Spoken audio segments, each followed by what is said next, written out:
hablantes dominicanos tienen la capacidad para esa creatividad léxica que es importantísima para que el idioma crezca, para que el idioma esté a disposición de los hablantes, para que tenga vitalidad.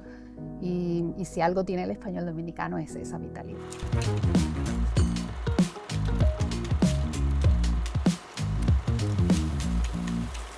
Soy María José Rincón, soy filóloga, lexicógrafa, por lo tanto el universo de mi vida son las palabras en el lenguaje, en nuestro idioma materno, las palabras en la literatura, que es otra de mis grandes pasiones, y especialmente, profesionalmente, las palabras en los diccionarios. A eso es que me dedico, precisamente a hacer diccionarios. Y a partir de la labor que hacemos en la Academia Dominicana de la Lengua, en la que soy miembro de número y correspondiente de la Real Academia Española, pues llevamos todos esos maravillosos proyectos comunes entre todos los que hablamos español en el mundo para, bueno, pues para dotar a nuestros hablantes, a los hispanohablantes, de esas herramientas que son los diccionarios, ¿no? Entonces, mi vida se basa fundamentalmente en esa construcción de diccionarios. Y como las palabras nos rodean, allá donde vamos, pues mi trabajo se mantiene constantemente atento a esa vida de las palabras.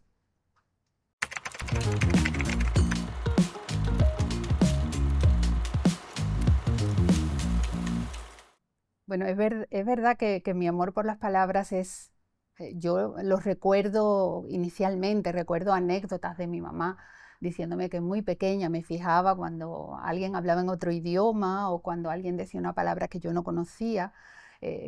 Fue siempre quizás un interés desde mis primeros años, desde que yo recuerdo, y por supuesto la lectura, ¿no? La lectura, y se lo debo a mis padres, me acompañó desde mis primeros pasos, ¿no? Algo tan importante como es inculcar a los niños el amor por la lectura. Y mi vocación filológica nació desde muy temprano. Yo recuerdo el colegio, el bachillerato, recuerdo a mis profesores de lengua, y recuerdo a una niña y una joven absolutamente enfocada, ¿no? Yo tuve mi vocación clarísima desde el primer momento. Mis padres siempre respetaron esa vocación, algo tan importante. Y a partir de ahí empecé a estudiar filología hispánica, que es mi especialidad. Dentro de esa filología, pues me especialicé en español de América. Es decir, que América siempre estuvo, ¿no?, en mi horizonte. Y andando el tiempo con esos estudios, evidentemente todo el que se relaciona con la lectura, con la lengua, necesita los diccionarios. Y andando el tiempo, esos diccionarios, bueno, pues aparte de ser elementos de consulta, herramientas de consulta, se convirtieron para mí en un placer. Yo soy una gran lectora de diccionarios, no solo consultora de diccionarios. Me encanta leer los diccionarios de la A a la Z, ¿no? Casi como si fueran novelas. Y creo que mi primera pasión por los diccionarios nació precisamente con los diccionarios antiguos, ¿no? Cuando uno lee esos diccionarios, esos primeros diccionarios del español del siglo XVI, del siglo XVII, y se da cuenta de esos grandes héroes para mí, que fueron esos lexicógrafos pioneros en nuestra lengua, bueno, pues quizás me dio la chispa, ¿no?, para querer dedicarme a eso. Y a partir de ahí, bueno, creo que esa chispa ha seguido prendida y a eso me dedico, ¿no? Esas son mis horas de trabajo del día, ¿no? Hacer diccionarios. Aunque mucha gente piensa que los diccionarios ya están hechos, ¿verdad?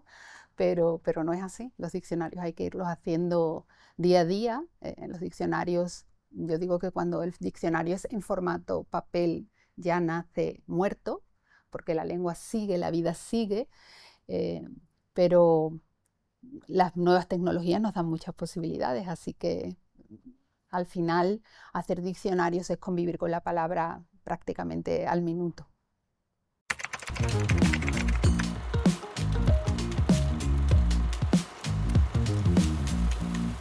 Tenemos que vivir con la conciencia de que nuestra lengua nos pertenece, pero al mismo tiempo le pertenece a casi 600 millones de hablantes más.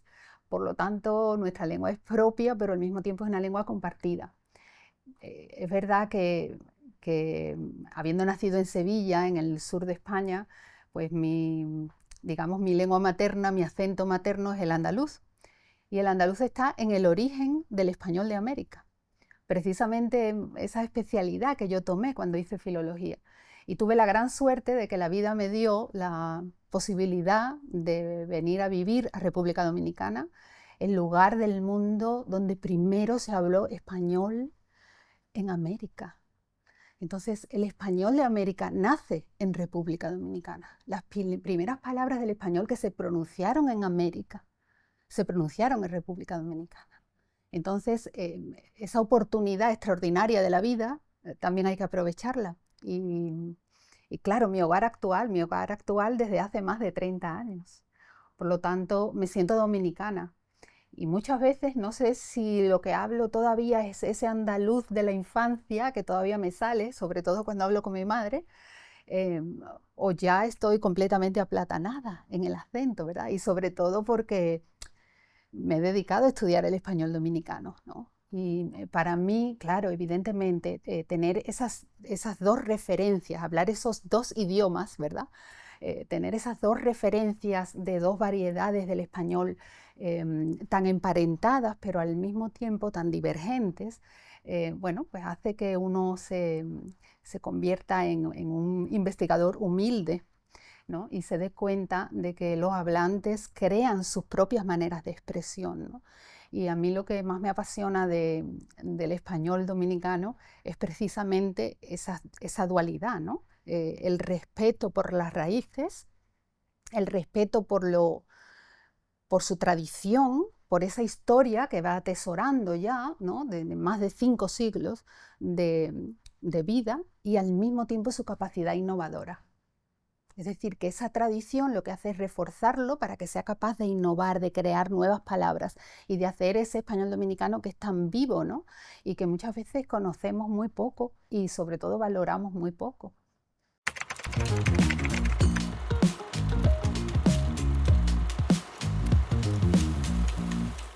Es verdad que lo elijan a uno, especialmente cuando uno es filólogo y lexicógrafo, para formar parte de la Academia Dominicana de la Lengua, representa sin duda un reconocimiento.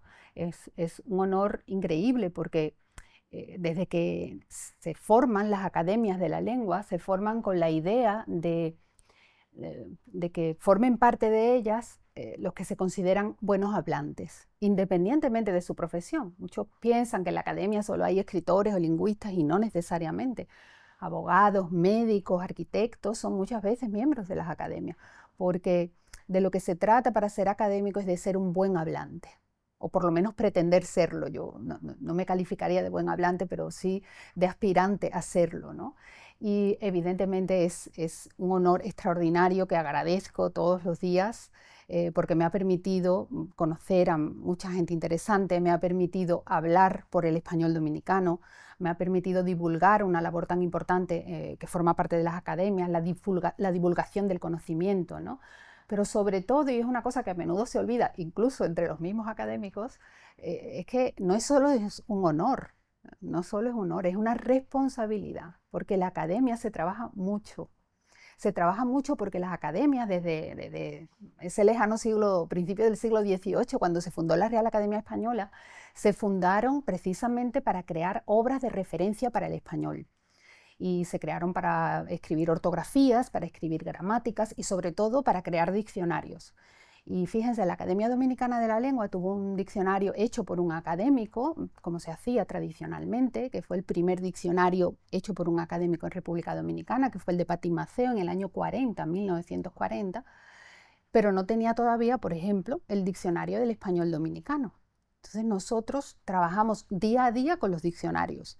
Eh, Evidentemente tenemos el honor de representar a la República Dominicana en los eventos académicos y yo lo hago desde mi sillón Z, ¿verdad?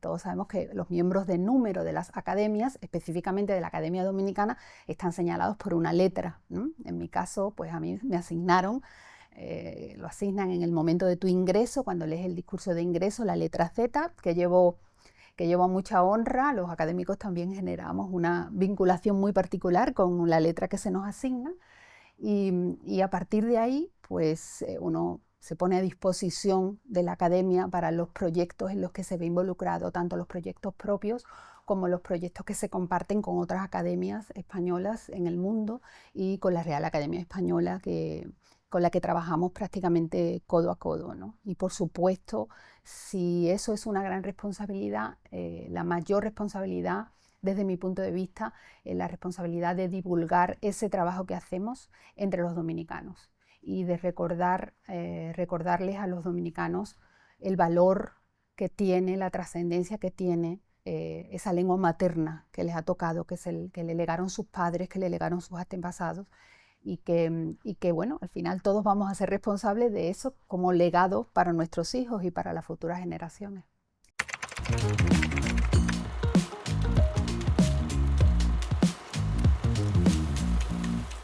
Los académicos tenemos, y es verdad, y es parte de nuestra tarea, esa función de marcar las pautas, ¿no? No tanto porque algunos de nosotros somos especialistas en lengua, y es una responsabilidad aún mayor, sino también porque la sociedad nos considera buenos hablantes.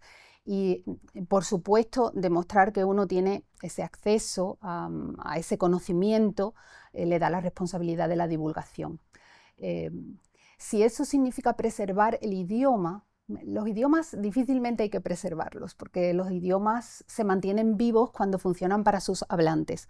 Mal que nos pese a los académicos, el idioma cambia, vive, se crea, ¿verdad? Cosas que hoy son incorrectas, mañana serán consideradas correctas. Por lo tanto, yo creo que la labor fundamental de preservar es transmitir ese contenido, ese contenido de autoestima lingüística, ¿no? De valoración de nuestra propia lengua. Esa sería nuestra función de preservación. Y, por supuesto, la función de investigación.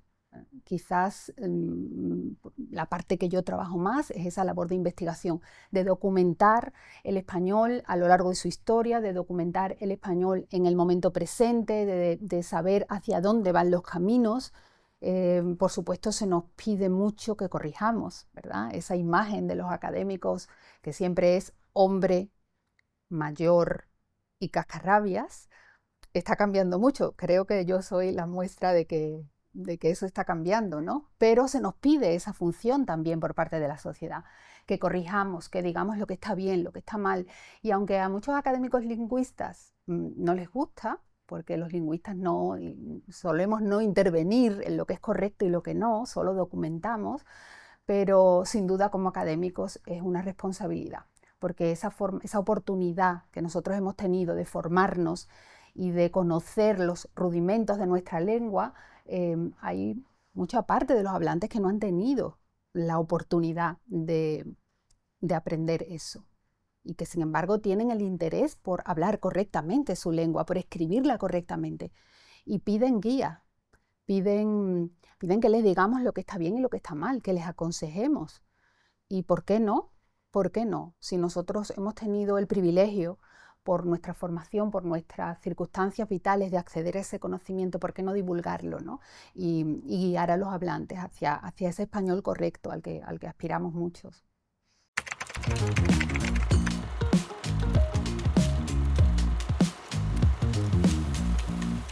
¿Para qué se hacen los diccionarios? Bueno, mucha gente piensa que los diccionarios ya están hechos, ¿no? Muchas veces uno dice, bueno, yo hago diccionarios, pero yo pensaba que ya estaban hechos los diccionarios. Los diccionarios se hacen fundamentalmente para que los hablantes conozcan el significado de las palabras. Ese sería su rol básico. Pero además de ese, tienen unos roles mucho más amplios. Por ejemplo, en el diccionario podemos consultar aspectos gramaticales, podemos consultar aspectos ortográficos y desde el punto de vista de los especialistas, los diccionarios se hacen para registrar la vida de las palabras, ¿no? Hay proyectos que elaboran la historia de cada palabra, hay proyectos que se encaminan, diccionarios que se encaminan a decir qué palabra es correcta y cuál no. Hay otros, sin embargo, que documentan el uso. El diccionario es una herramienta para el hablante, una herramienta de consulta, sobre todo en lenguas como la nuestra, que hablan casi 600 millones de personas en el mundo. Una lengua como la nuestra que se habla como lengua materna en 23 países, extendida casi por los 5 continentes. Desde luego que no vamos a conocer todas las palabras de nuestra lengua. creo que no ha llegado a calcularse. Yo creo que el diccionario de la lengua española de la Real Academia tiene casi 80.000 palabras. No hablemos de las acepciones. El diccionario del español dominicano tiene casi 11.000 palabras. Imagínense eso multiplicado por los 23 países en los que se habla español. El diccionario es una herramienta básica para lenguas extensas e históricas y lenguas de cultura como la nuestra, ¿no? Creo que es nuestro vínculo con las palabras, no solo con las que no conocemos, que es nuestro primer acercamiento con el diccionario, sino también para profundizar y usar bien aquellas que sí conocemos.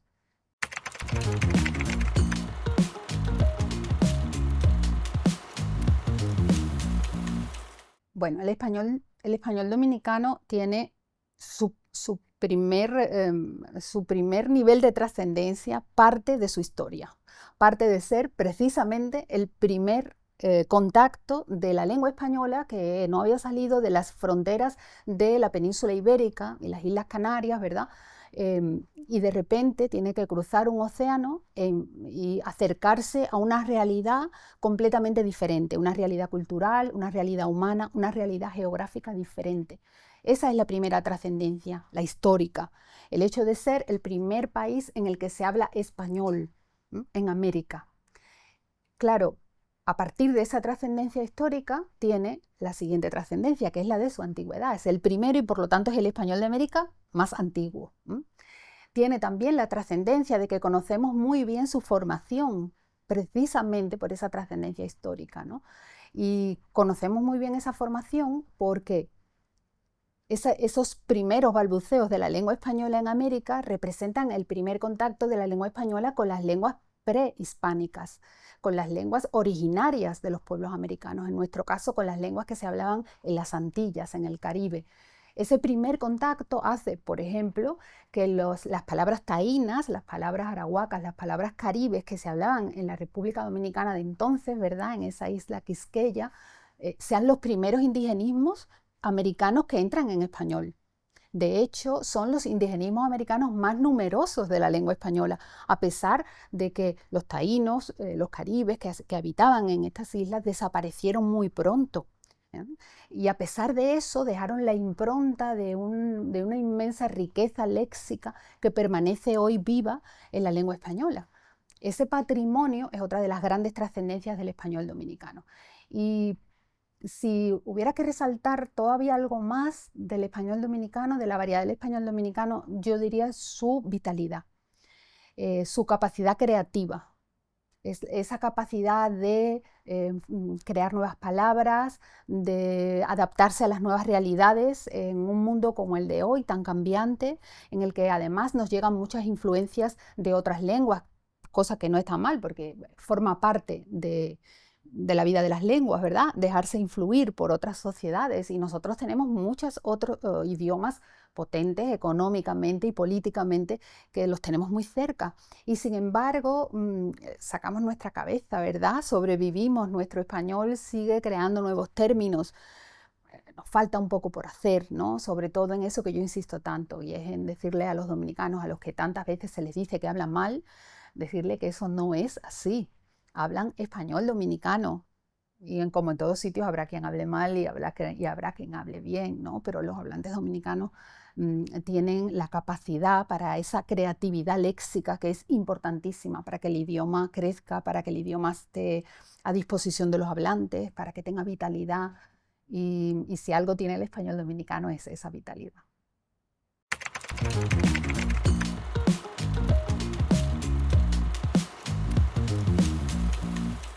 El proyecto del Diccionario del Español Dominicano nace aproximadamente 2007-2008. Yo tenía el interés de poner en práctica mis conocimientos lexicográficos y notaba esa carencia en la República Dominicana, ¿no?, para el español dominicano. Tuve la suerte de que esa necesidad mía, ¿verdad?, confluyó con el interés de la Academia Dominicana de la Lengua, a la que yo entonces pertenecía, de crear ese primer diccionario académico del español dominicano, hecho con técnicas modernas, con técnicas recientes, teníamos diccionarios importantes hechos pero con las técnicas del siglo XIX, ¿no? Y queríamos aplicar las nuevas técnicas lexicográficas en esa obra. Y esa confluencia de la Academia Dominicana de la Lengua con ese interés mío por generar ese proyecto, pues surge en un apoyo mutuo y en crear un equipo lexicográfico que trabajara en el diccionario. Claro, los lexicógrafos tenemos la mala costumbre de comer todos los días. Por lo tanto, cuando nos vamos a dedicar a hacer un diccionario, que no es un trabajo de un día ni de una semana, es un trabajo de años, pues necesitamos también financiación. Y precisamente esa financiación llegó de la Fundación Guzmán Ariza Pro Academia Dominicana de la Lengua.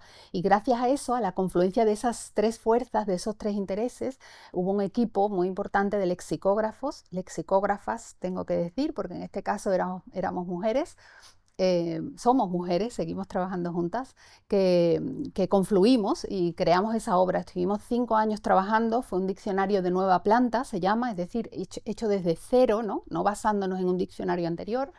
Y en el 2013 tuvimos la fortuna de publicarlo en papel. Y, y bueno, los diccionarios no acaban ahí. Una vez que el diccionario sale en papel, la lengua sigue viva y por lo tanto tenemos que seguir trabajando, porque el diccionario se queda antiguo muy rápido, ¿no? Y seguirle el paso a la lengua es complejo. Y 10 años después, 10 años de seguirle el paso a la lengua, ¿verdad? Hemos sacado en 2024, en septiembre, la segunda edición del Diccionario del Español Dominicano, la edición de 2024, con el inmenso orgullo de decir que además de sacarla en el formato tradicional en papel, pues la hemos sacado también en un acceso digital, libre, gratuito, abierto a todos, para que todos los dominicanos, todos los interesados en el español dominicano, puedan consultar ese diccionario del español dominicano. Eso nos da muchísimo orgullo, porque queríamos primero que el acceso fuera libre, que el acceso fuera fácil, que fuera gratuito. En un país como el nuestro no todos pueden comprar un diccionario y sin embargo queremos que el diccionario llegue a todos. Y esa es la forma más fácil que tenemos de que llegue, ¿no? Eso también nos permite, al mismo tiempo, que ese diccionario se mantenga vivo, porque una vez que el diccionario es digital, las nuevas palabras entran de inmediato, no hay que esperar a que salga una nueva edición. Por lo tanto, nos sentimos muy orgullosos de ese proyecto. Ese proyecto es mi niña bonita, ¿no? Yo, el diccionario del español dominicano siempre digo que es como mi tercer hijo. Así que ahí lo tenemos, lo atesoramos, lo trabajamos diariamente, el equipo sigue trabajando, ahora ya constituidos en el Instituto Guzmán Ariza de Lexicografía, en el que 3 lexicógrafas y algunos asesores, pues trabajamos precisamente en el mantenimiento de ese diccionario.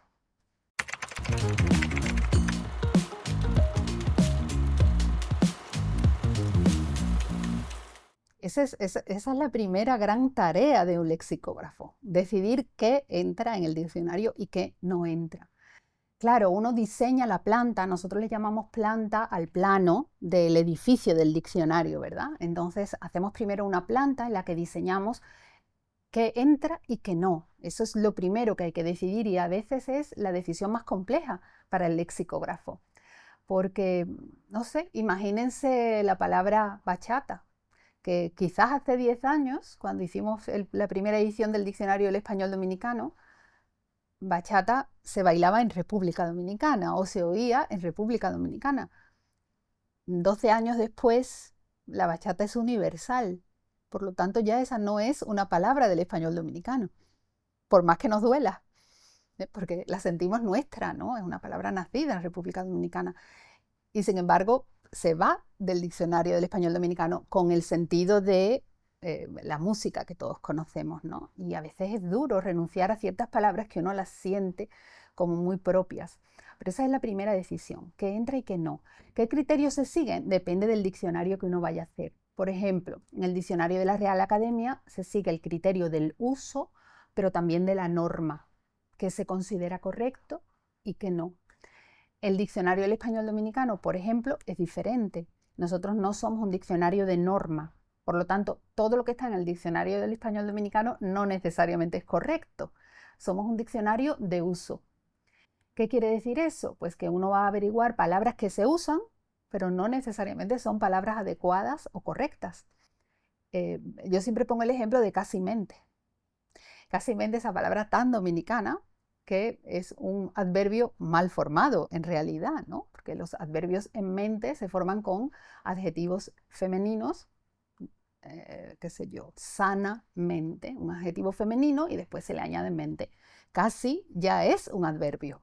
Entonces, casi mente es un adverbio un poco mal formado.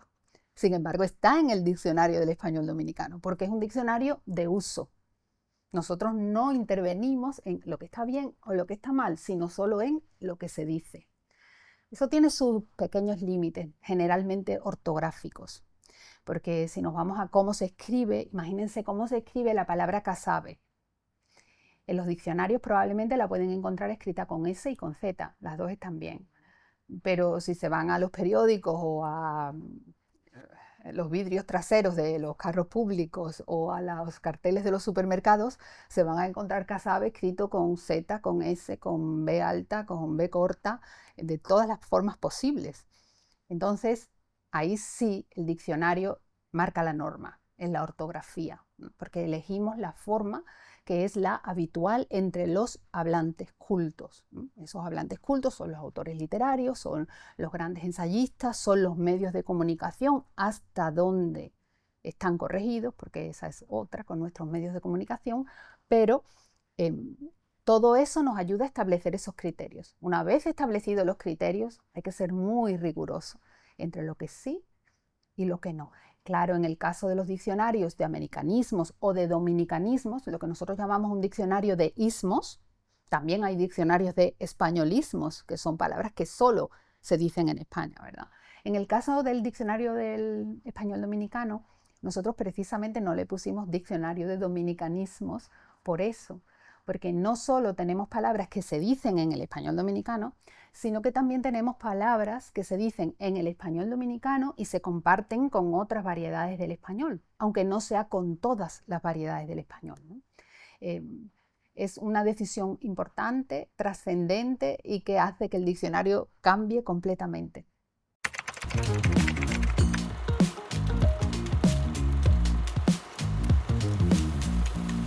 En apariencia, la lengua cambia con una rapidez inusitada, pero lo fundamental de la lengua, incluso en la era digital, no cambia tanto. Nos parece a nosotros que cambia mucho en el léxico, pero ese léxico es muy perecedero, es decir, vale hoy y muere mañana. En lo fundamental, que es en las normas ortográficas que en el español están establecidas y se respetan y nos ayudan esas normas a mantener la unidad del idioma, ¿verdad? Que no la homogeneidad, que es muy importante. En el caso de la gramática del español es una gramática muy fuerte, que tiene muy pocos cambios, la compartimos entre todos los que hablamos español. Lo que pasa es que a veces, como la gramática está ahí detrás, pues no la valoramos lo suficiente, ¿verdad? Lo que sí cambia mucho es el léxico, pero no tanto como parecería. Eso siempre ha pasado con el léxico, y sobre todo cambia para volver a cambiar, es decir, creamos nuevas palabras que mueren inmediatamente. Por eso los lexicógrafos, antiguamente, poníamos un margen de unos 10 años de uso de la palabra para incluirlas o no en el diccionario. Una palabra se crea hoy, muere dentro de 2 años y dentro de 5 ya nadie se acuerda de qué significaba esa palabra, porque dejó de usarse. Claro, no siempre podemos atenernos a circunstancias tan, digamos, límites temporales tan estrictos. ¿Por qué? Pues porque imagínense la palabra COVID. Ahora se cumplen 5 años de la pandemia y la palabra COVID entró en el diccionario, creo que fue al año siguiente de la pandemia. ¿Por qué? Porque sabíamos que había llegado para quedarse. Imposible hacer un diccionario sin que se recogiera esa palabra. Hablo del diccionario general. Por ejemplo, muy famosa en la época también de la pandemia, la palabra teteo, palabra dominicana. En la pandemia fue un boom con el teteo. Se sigue diciendo menos, pero ningún diccionario hecho después de ahí puede suprimir la palabra teteo. ¿Por qué? Pues porque cuando alguien que no conozca lo que significa la palabra teteo por una obra literaria, por un artículo periodístico, vaya al diccionario, aunque esa palabra baje su nivel de uso en la sociedad, va a seguir necesitando saber lo que significa. Entonces, sí, hay un margen temporal, sobre todo hay un margen de frecuencia de uso. Cuando la palabra se generaliza, es decir, todos los niveles socioculturales, todas las clases sociales, todas las edades usan esa palabra necesariamente tiene que incluirse en el diccionario, aunque lleve viviendo muy poco tiempo entre nosotros.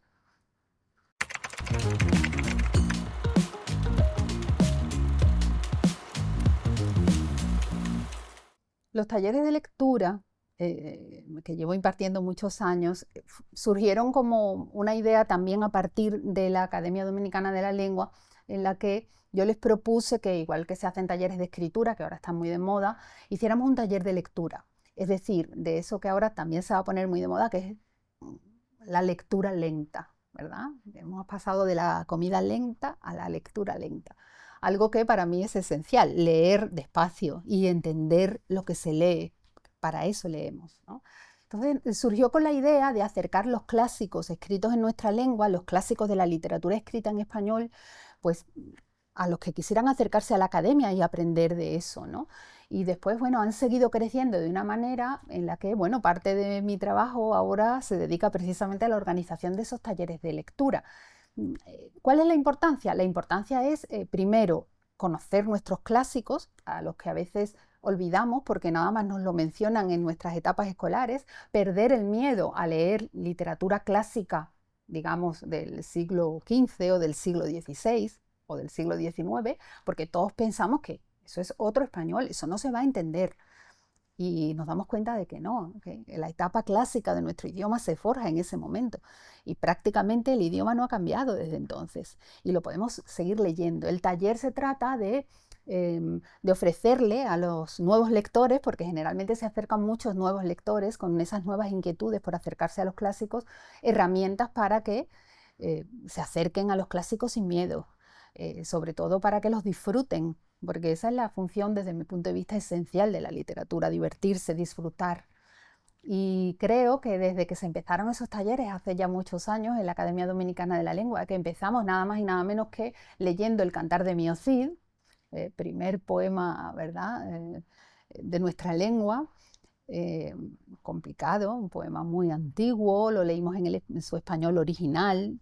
Pues a partir de ese reto fue un camino de enriquecimiento y después de muchos años seguimos haciendo talleres de lectura de los clásicos, pues, dedicados, bueno, pues a toda la literatura desde sus inicios hasta la literatura contemporánea.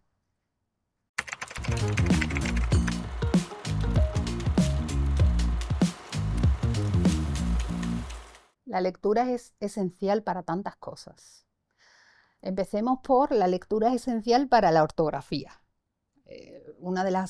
Me preguntan mucho, ¿cómo mejoro mi ortografía? ¿Qué tengo que aprender? Lea mucho, lea lectura buena, de buena calidad, bien editada, que le haga esa referencia, esa memoria visual que tiene mucho que ver con la ortografía, ¿no? Esos errores ortográficos le destaquen. Por supuesto, la lectura, aparte de divertida, ¿verdad?, y aparte de enriquecedora, la lectura tiene una capacidad extraordinaria para desarrollar nuestra concentración. Y es verdad que en la época digital, que estamos acostumbrados a mucha imagen, a textos muy cortos, a veces no tan bien redactados, y a pasar de una información a otra sin dedicar ni un minuto a hacer una especie de balance, de criterio sobre si lo que me están contando es válido o no, es adecuado para mí o no, viene de una fuente fiable o no. La lectura desarrolla esa capacidad de analizar, de pararnos un momento, comprender lo que se nos está diciendo en ese texto y analizar qué voz nos habla. Insistimos mucho nosotros en los talleres de lectura de los clásicos en eso. ¿Quién cuenta la historia? Porque siempre el que cuenta la historia tiene un determinado interés particular en elegir la historia, marcar el punto de vista de la historia y hablar de sí mismo a través de la historia. Por lo tanto, distinguir quién nos cuenta la historia y con qué fin, qué interés tiene en contarnos esa historia, tiene mucho que ver con la comprensión de la lectura. Y creo que si lográramos solo eso con los talleres de lectura, ya sería un gran logro, porque la sociedad de la información en la que estamos sumidos en la que teníamos a veces tanta confianza, ¿verdad? La sociedad de la información, la sociedad del conocimiento, está pasando un poco a convertirse en la sociedad de la desinformación, ¿no? En la que si no tenemos las herramientas suficientes va a ser muy difícil que formemos ciudadanos con capacidad crítica, con capacidad de discriminar quién me envía este mensaje, para qué me envía ese mensaje y qué quiere conseguir de mí con ese mensaje, ¿no? Y si solo consiguiéramos eso con los talleres de lectura, yo creo que sería un aporte extraordinario para nuestra sociedad. Formar ciudadanos críticos creo que es una de las funciones esenciales de la lectura.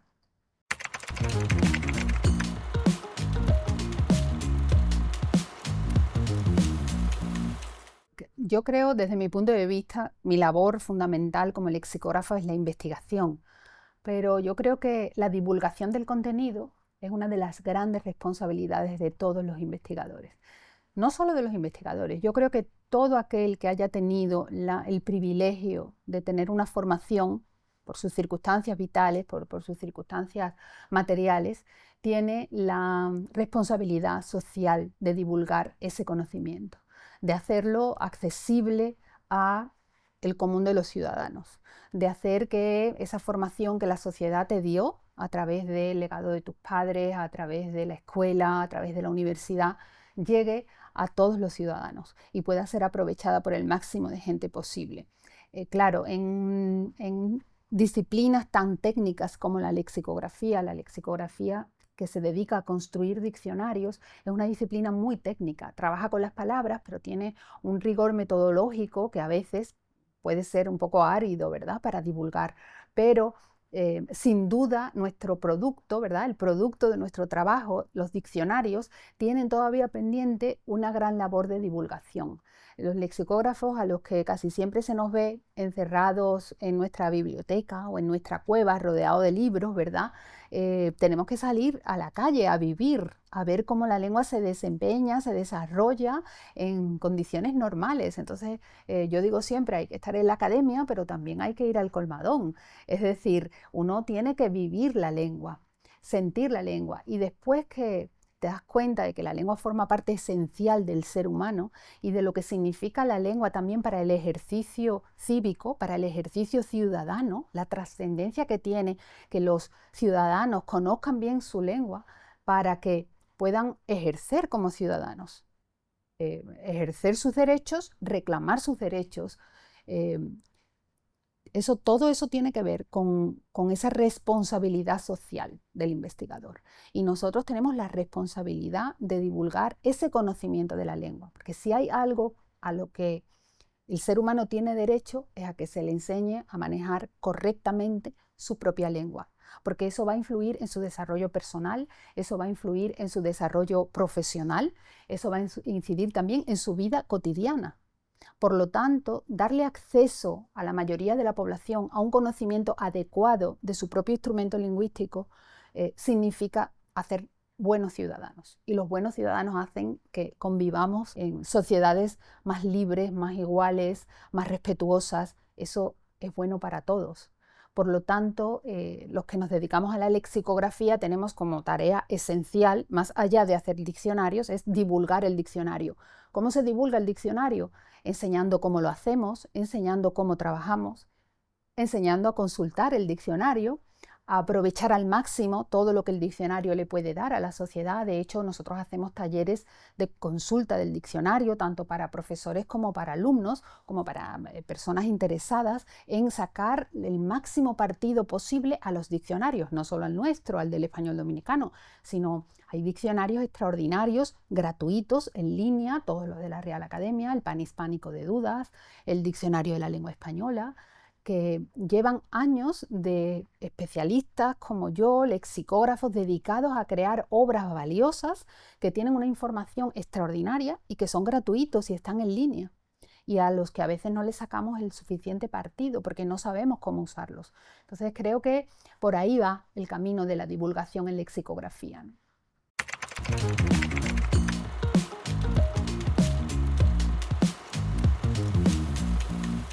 Bueno, el nacimiento de la columna ñ, Voces del Español, fue muy divertido en origen, ¿no? Y tuvo ese espíritu de un poco de tomar la lengua y la ortografía y todas estas cuestiones que son un poco áridas y que asustan un poco a la población, ¿verdad? Con ese poco de sentido del humor. Y surgió en mi ingreso como miembro correspondiente en la Academia Dominicana de la Lengua. Uno ingresa como miembro correspondiente, puede ser, ¿verdad? Y después puede pasar a miembro de número. En mi caso, yo ingresé primero como miembro correspondiente y en mi discurso de ingreso como miembro correspondiente se dedicó al primer diccionario monolingüe de la lengua española que se publicó en 1611, el diccionario de Sebastián de Covarrubias. Es un diccionario divertidísimo porque imagínense lo que podría ser hacer un diccionario en 1611, a pluma, imagínense lo que eso significaba, nada de luz eléctrica, nada de bases de datos, ni nada de eso con lo que nosotros trabajamos ahora, ¿verdad? Y Covarrubias, aparte de un extraordinario lexicógrafo, era muy divertido. De hecho, es uno de los grandes diccionarios que yo recomiendo a los que les guste leer diccionarios. Y el discurso fue muy divertido. Y en ese discurso estaba mi gran amiga y gran periodista Inés Ayspún, en ese entonces subdirectora de Diario Libre. Y cuando salimos del discurso me dijo, ¿te atreverías a escribir una columna semanal sobre ortografía y sobre lengua española? Yo le dije, ¿quién va a leer una columna sobre ortografía semanal? Y, y bueno, me fue convenciendo, me dijo, pero quiero que sea como hemos hecho este discurso hoy, quiero que sea con ese espíritu, ¿no? De buen humor. Y bueno, me atreví y creo que eso fue 2011, si no recuerdo mal, y desde 2011 hasta hoy no ha fallado una sola semana la ñ. Ya vamos casi, estamos llegando a las 800 columnas. Estoy muy orgullosa de mi ñ porque me permite seguir un poco el pulso de las dudas de los hablantes, de las curiosidades, a veces un poco el pulso de la actualidad relacionada con la lengua. A veces hablamos un poco también de literatura, ¿por qué no? Aprendemos, yo aprendo junto con mis lectores, aprendo mucho de la lengua, los lectores comentan, los lectores siguen en redes, es extremadamente gratificante cuando un niño me dice que su profesora tiene recortada la ñ y la pone en el tablón de anuncios del colegio, me parece extraordinario, los profesores la usan a veces para las clases.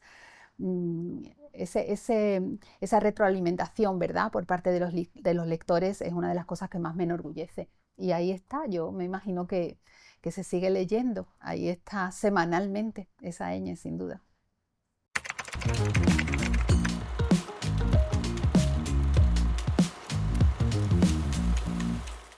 Si algo tenemos los lexicógrafos es que siempre estamos embarcados en muchísimas cosas, porque el trabajo lexicográfico se hace en equipo y por lo tanto nosotros tenemos en el Instituto Guzmán Ariza de Lexicografía nuestro propio equipo lexicográfico y al mismo tiempo nos sumamos como satélites a otros equipos lexicográficos en el mundo.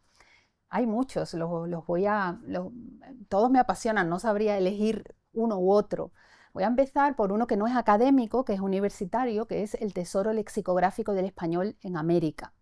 Está encabezado por los doctores Fajardo y la doctora Corbella, de la Universidad de La Laguna, en Canarias, y trabajamos equipos de toda América, de España, y la idea es crear un diccionario, un macrodiccionario, en el que se recojan todos los diccionarios americanos del español. Estamos trabajando ahora mismo hasta 1850, aunque la República Dominicana tiene una lexicografía tardía, por lo tanto nosotros hemos empezado ya vamos como por 1940. La idea es que cualquier interesado, cualquier investigador pueda consultar en una sola base de datos todos los diccionarios sobre el español que se hayan publicado en América. Eso es una herramienta extraordinaria para investigadores. Ese sería el primero, ¿no? El Tesoro Lexicográfico del Español en América. Por supuesto, el Diccionario del Español Dominicano, acaba de salir la segunda edición, edición digital. Publicamos actualizaciones trimestrales, eso quiere decir que estamos a las puertas de publicar la primera actualización de 2025 con las palabras que hemos incorporado, las acepciones que hemos incorporado y también las que hemos eliminado, para que se vea el fruto de nuestro trabajo, ¿no? Que está disponible para los usuarios del diccionario en línea. El otro gran proyecto es el Diccionario de la Lengua Española, ese que todos conocemos como el Diccionario de la RAE.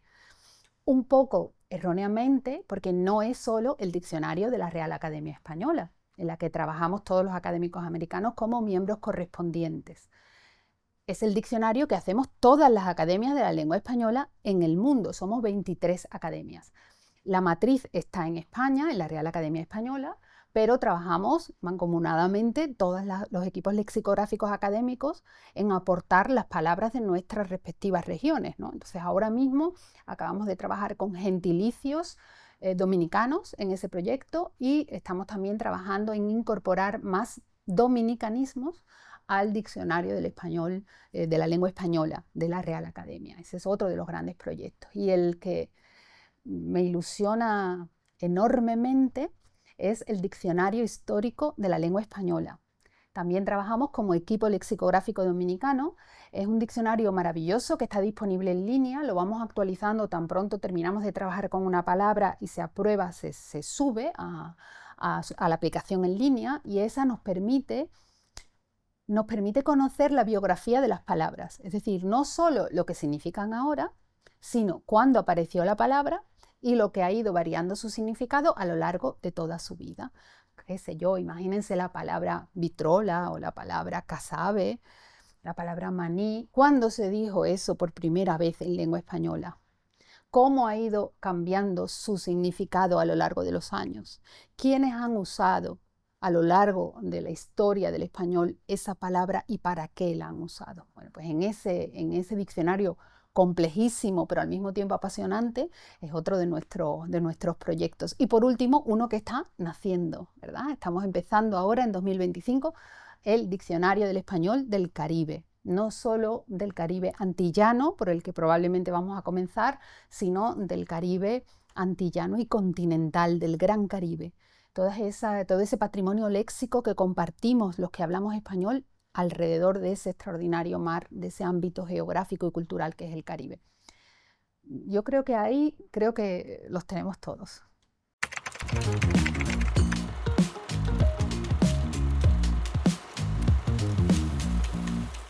La investigación lexicográfica tiene algo que la une a otras líneas de investigación y es que necesitan equipos multidisciplinares muy especializados y al mismo tiempo necesita tiempo. Un diccionario se tarda mucho tiempo en hacerlo. Nosotros hicimos la primera edición del Diccionario del Español Dominicano en 5 años y fue un tiempo récord. El diccionario, por ejemplo, el Diccionario de Uso del Español de Manuel Seco y Olimpia Andrés se tardó 30 años en completar. El Diccionario de la Lengua Española, el de la RAE, ¿verdad?, que nació por allá por 1700, sigue vivo, pero sigue vivo porque hay equipos multidisciplinares de lexicógrafos y de otras especialidades, cada vez más de informáticos también, determinados a que ese diccionario se mantenga vivo. Claro, todo esto no es gratis. Todo esto significa retribuir adecuadamente a especialistas que son esenciales para que la calidad del producto sea adecuada para lo que se exige para la lengua española, ¿no? Claro, ¿eso cómo se hace? Eso nada más se hace con fundaciones, ya sea públicas, ya sea privadas, que apoyen esa labor que hacemos durante mucho tiempo. Y esas fundaciones tienen que saber lo que es un diccionario. Saber que el diccionario no se va a producir de aquí a mañana, ni se van a hacer entregas, ¿no? Saber que en el diccionario estamos trabajando por años para que después ese producto sea un producto valioso. Yo personalmente y mi equipo de trabajo hemos tenido la suerte de tener siempre ese apoyo de la Fundación Guzmán Ariza Pro Academia Dominicana de la Lengua, hasta el punto de que esta comisión lexicográfica de la Academia Dominicana de la Lengua que yo dirijo y que coordino, se haya establecido, digamos, firmemente y con un cierto grado de estabilidad como Instituto Guzmán Ariza de Lexicografía, hasta el punto de que hacemos nuestros propios proyectos, ayudamos, asesoramos a la Academia Dominicana de la Lengua, pero participamos en otros proyectos propios. Y eso solo se consigue cuando detrás hay una institución que confía en el trabajo que estás haciendo, que valora ese trabajo, que es, igual que tú, o hasta más, apasionada por la lengua española, ¿no? Y detrás de esa Fundación Guzmán Ariza está don Fabio José Guzmán Ariza, que si yo me apasiono por las palabras, Fabio tiene un punto más allá. Y, y gracias a esa pasión por las palabras y a esa capacidad que él tiene, ¿no? de generar ilusión por los proyectos, de generar compromiso con los proyectos, proyectos tan complicados y tan largos como son los diccionarios, pues hemos podido hacer lo que estamos haciendo y podemos seguir rindiendo frutos que yo creo que son frutos valiosos, ¿no? que nos enorgullecen.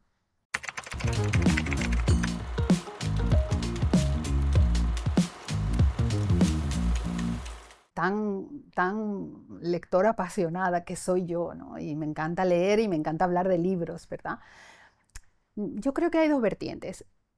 La cultura lectora dominicana y de cualquier sitio, siempre consideramos que es poca, en el sentido de que siempre está bien que se incremente de alguna manera. A veces es difícil ese incremento de la cultura lectora porque la lectura es un hábito que se forma desde muy pequeño. Yo digo que es un hábito casi como los hábitos de la cortesía o los hábitos de la higiene. Eso lo enseñan en tu casa y al final ese hábito se convierte en una necesidad. Es decir, ya no eres tú, ya no estás a gusto si no lees. Imagínense el hábito de lavarse las manos o de dar los buenos días. Si no lo haces, ya te sientes incómoda. Algo me falta. Pues el hábito de la lectura es exactamente igual. Creo que tiene mucho que ver con los padres, pero claro, si los padres no leyeron, ¿cómo vamos a formar ese hábito? Si los maestros no leyeron, ¿cómo vamos a tener la esperanza de que eso que no se dio en el hogar en los primeros años se dé en la escuela? Ahí siempre podemos hacer más. Es verdad que las políticas públicas que existen, pero como tantas cosas, son precarias, no llegan a todos. Necesitaríamos insistir más. Yo creo que el primer peldaño es formar a los maestros para que creen ese hábito de la lectura en los niños. Cuando tengamos esa primera generación, todo esto es muy lento, pero las cosas buenas solo se consiguen con el tiempo. Cuando tengamos esa generación de maestros formando niños que van a llegar a ser padres en algún momento, esos pueden inculcar ese hábito de la lectura.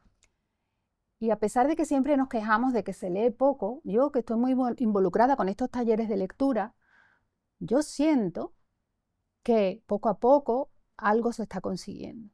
Siento que cada día más hay más grupos de lectura, los talleres, los círculos de lectura, los clubes de lectura están haciendo una labor extraordinaria. Las mujeres con absoluto protagonismo en esos clubes de lectura.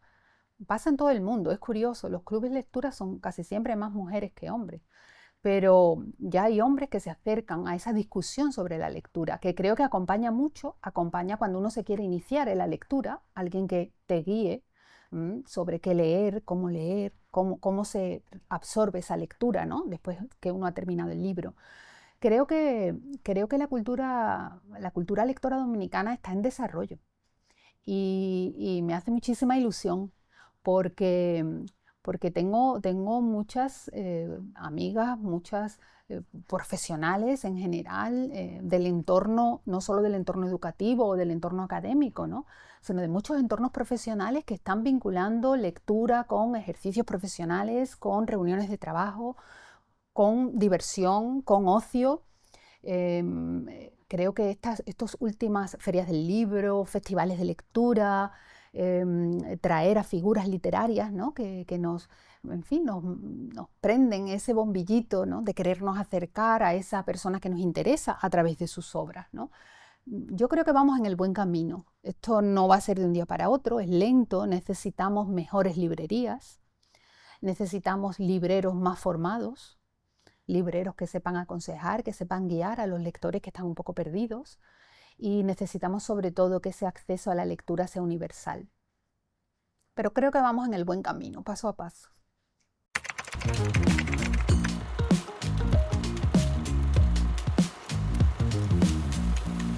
Preguntarme a mí por una obra literaria significativa, es difícil elegir. Es difícil elegir porque me gustan todas, todas me apasionan, ¿no? Yo digo, soy una mujer fácil en eso, todos los libros me apasionan.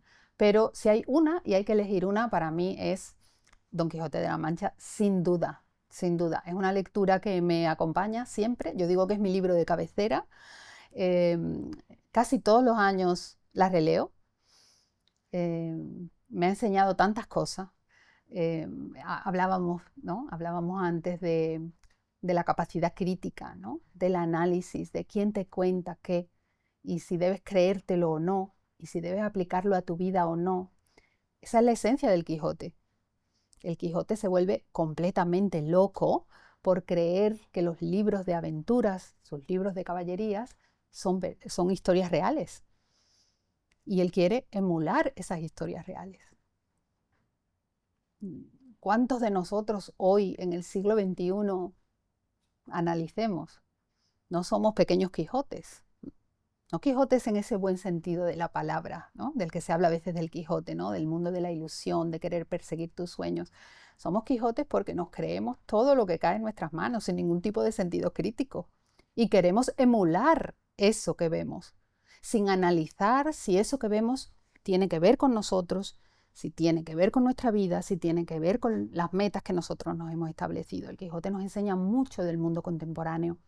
Y es una obra que ha enseñado tanto a todos los mundos contemporáneos que han venido detrás de él, que por eso se ha convertido en esa obra universal que es el Quijote. Cervantes, ese gran genio extraordinario, que yo estoy convencidísima de que él sabía que había escrito la mejor novela de la historia de la humanidad en su momento, pero sigue hoy, a siglo XXI, siendo la mejor novela escrita nunca. No solo en español, nosotros tenemos el orgullo de que es la mejor novela de la historia y que está escrita en nuestro idioma. Es la mejor novela de la historia de la humanidad, desde mi punto de vista.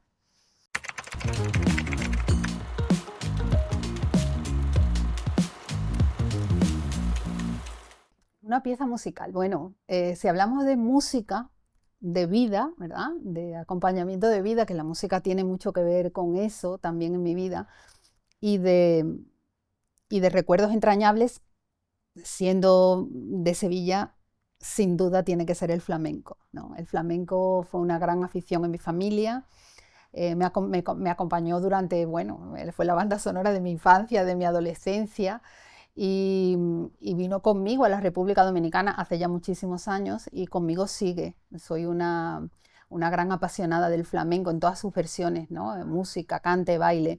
Eh, Qué sé yo, los grandes nombres del flamenco, ¿no?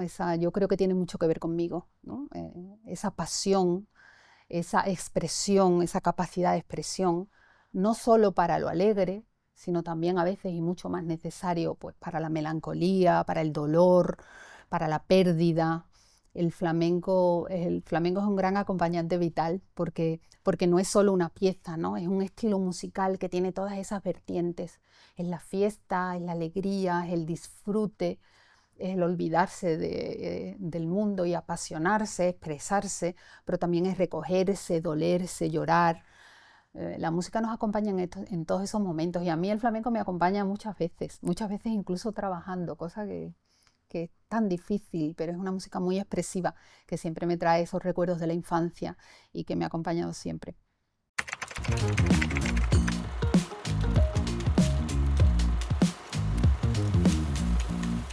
Si ustedes supieran, yo estoy muy conforme con mi yo de ahora.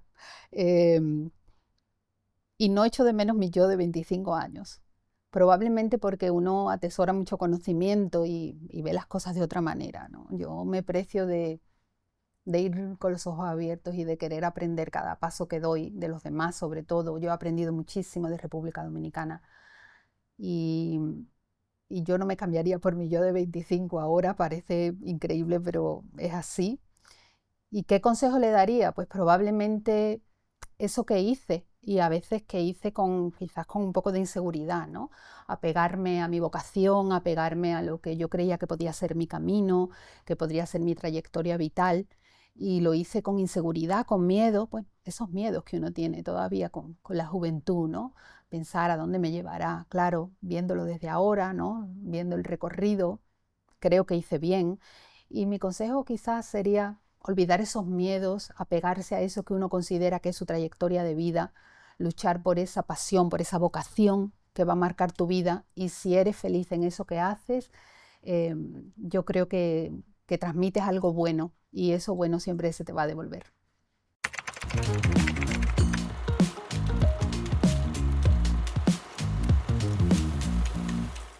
Es muy importante, creo, para los que estamos investigando ahora, seguir formando lexicógrafos, seguir formando estudiosos del idioma.